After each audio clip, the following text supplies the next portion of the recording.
If you want to learn how to use calendar blocks on Squarespace 7.1 Fluid Engine, you're in the right place. In this video, I'll walk you through the full process step by step so you can create an events calendar, place it on your page, and make it fit cleanly into your layout.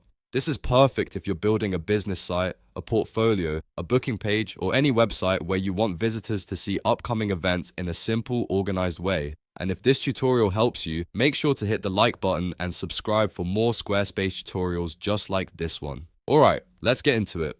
First, go to your main Squarespace dashboard. Once you're inside, click Website and then select Pages. This is where you'll manage the structure of your site and decide where your calendar content will live.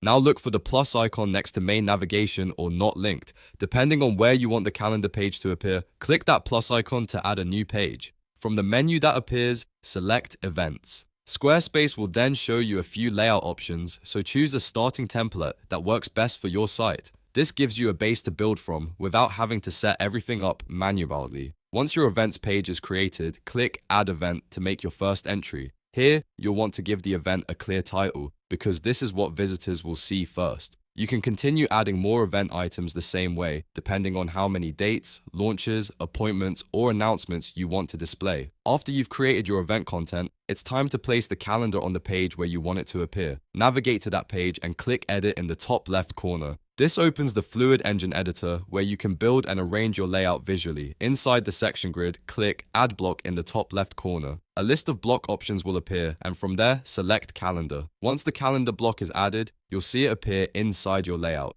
Now you can drag it into the exact position you want and resize it using the blue boundary handles. This is the part that really helps the block fit naturally into your section grid. So take a moment to adjust the size until it looks balanced with the rest of your design. If needed, you can continue moving it around until everything feels aligned and clean. When you're happy with how it looks, it's important to save your work properly. Click Exit in the top left corner, then choose Save from the main screen. That will make sure your changes are published and stored correctly. And that's how you use calendar blocks on Squarespace 7.1 Fluid Engine. Now you know how to create an events page, add your first event, insert a calendar block, and fit it neatly into your layout. If this tutorial was helpful, please give it a like, subscribe for more step-by-step Squarespace guides, and I'll see you in the next video.